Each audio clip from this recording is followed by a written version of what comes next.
When you start to paint objects, it's very important to understand the surface area that you're trying to paint so that when you add the highlights and the shadows, those details come through in a very true and realistic sense. And the type of brush you have and understanding what that surface is doing to the light plays into this in a big way. Now here you can see I've got 4 different kinds of textures, each one getting slightly more flat or more polished as it goes along.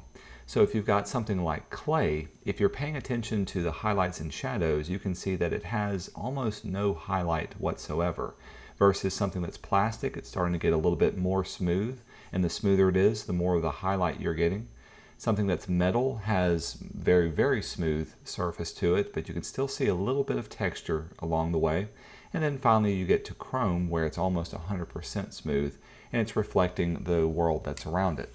Now here's why. If you were to zoom in on each one of these to the microscopic scale, you would start to see the differences in all of their surfaces. So something like clay would look like this, something like plastic would be a little less bumpy, something like metal would only have a few divots, and something like chrome would be almost perfectly smooth. And so each one of these, as they start to get more and more smooth, reacts to light differently. In this case, if you've got clay coming in, when light hits the surface of it, it's going to bounce in all different directions. Now the light's going to be coming in at the same angle, so whatever angle that the light comes in is going to be at the same spot. But depending on what bump it hits to, it's going to scatter in different directions, sometimes going straight up, sometimes going at a different angle. And this is why you don't see as much light on a clay surface. It's because the light is actually scattering so much that it doesn't focus in on your eye. Now when you hit something like plastic, even though it's still bumpy, it's a little bit more smooth, and so a lot more of the light will start to align itself, though some of it still starts to scatter. And then you move on to metal, it's starting to get a little bit more in tune and focused in, all the way till chrome, where every light bounce hits exactly the same, and so it's essentially reflecting the world around it. Now another thing to notice is in your shadows, it's also picking up on some of the reflected light that's on the surface that it's sitting on. Whereas clay, you're not getting any highlights, and you're also not getting any bounced highlights or reflected light from the surface that's around it. On plastic, you can start to see it here, and definitely on metal, you can start to see the surface that it's sitting on, so you get this kind of reflected light. And then of course on chrome, you're getting exactly whatever surface that it's sitting on. So paying into the shadows that you have, you got more of a core shadow that's picked up along the metal here, and same way for the plastic, versus the core shadow of clay is down here as well. So if you were to paint these using different brushes and different techniques, here's the way I would approach it.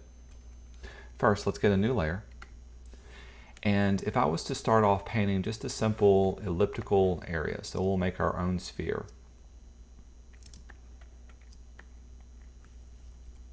Grab a brush, and of course fill it in with some sort of, I'm going to do middle gray for this one. Since I'm working within this area, whatever I paint is going to stay inside of it. Now, if all I want to do is add shadows to this area, the brush that I'm going to use is going to be a nice soft edge brush. So generally you'll see me use a soft round brush, keeping the hardness down to 0, and bringing the size up relatively big. Now, if I was to paint this too small, it would take forever in order to fill it in. And not only would it look very choppy, it wouldn't give me a nice even tone.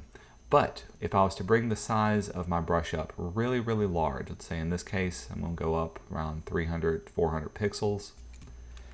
Now when I start to fill this in, we'll bring my Photoshop back, I can do it very quickly. And because it has a soft edge, you can see how it fills in that soft edge right there. Now the downside to this is you can see it's turning it black very quickly as well. So the next thing that I would do is to start to adjust either my opacity or my flow. In this case, either one of these would work out really well. I just happen to like using my opacity, And I'll bring my opacity way down, usually between 10 and 20%.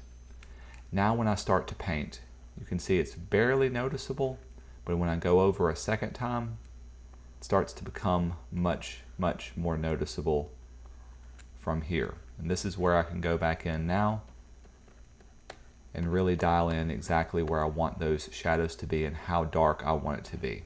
Because I'm working with a lower opacity, all I've got to do is quickly and easily blend that in. If I was to do this with too small of a brush, then it would take forever to do this. I guess a good rule of thumb to keep in mind is your brush size should be about half the size of whatever object that you're drawing. In this case, if it was a circle to do it. That's a general rule of thumb, but in general, keeping it nice and large like this lets it go much quicker in this particular case. Now here you can see I've got an object that has no highlight to it whatsoever. It's still got light on it. I know it's got light because it's got some sort of shadow, but that light is being so scattered that it no longer gives me any kind of highlight or reflected light underneath it. Now if I wanted to start introducing some light to it, I'm going to swap my foreground color over to white and very quickly and easily start to paint this in. I want to do this on a new layer just so I can give a little bit of different kind of contrast to it. Now I've still got my large soft edge brush, and so with a couple of taps, very quickly and easily I can build up in the center and start to give myself some highlights. I'm going to back it off just a bit. Now that I've done just a little bit of highlight on this area, it's starting to look more plastic. Not only can I do it for the highlight that's up here, I can go along these edges and start to add in a little bit of reflected light as well. Still keeping it nice and soft gives you that kind of look and feel. So here it is for matte, and here it is for more of a plastic kind of thing. Once we start to get into metal, however, we need to start to focus in on the highlight that we have. In order to do this, we need to change the hardness of our brush. I'm going to bring the hardness up, not to 100%. If I was to paint that at 100%, it'll give me something like this, which may be okay. I'm going to bring my hardness in about 50 or so percent. Now when I start to add a highlight to it, you can see the edge of it becomes much more defined along that one. So the edge isn't as hard, and it also can start to become much brighter. Same way with my core shadows. I'm going to make my brush now start to be a little bit smaller. And when I paint in my core shadow, well, I don't want to do something that small. Let's go a little bit bigger for it. Paint in a core shadow, that shadow can also start to blend in and be much more hard-edged as well, simply because it's going to reflect the world a little bit better around it. Now the harder the edge, the more the less rough it is, the more smooth the surface is that you're working on. So do pay close attention to how that's working in. Now the downside with working with a hard edge brush is that sometimes you still want to be able to blend it. This is where I will pull in my, hold down my Option key and pull in some of the colors or values that are around this and start to go back in and paint on top of this until it blends in the way that I would like for it to be. Now when working with chrome, essentially you're painting out the entire world that's around you.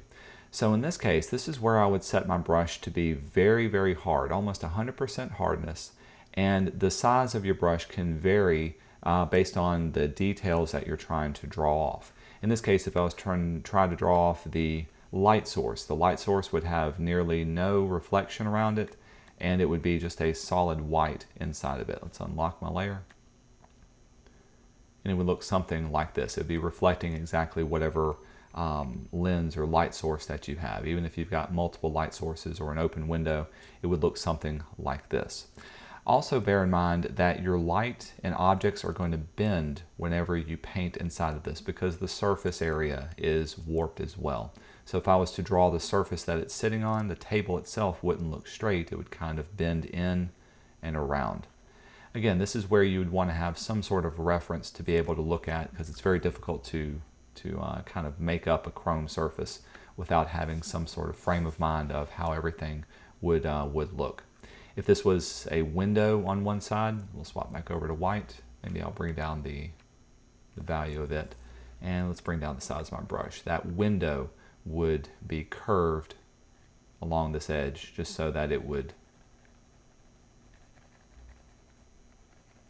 fit the structure of your surface as well. The more curves, the more details that you add to your design, kind of the more believable that your chrome design would also be. But the main essence is you're reflecting the world that's around you to give it this kind of look and feel. Let's give it something that's a little bit less dark inside of here.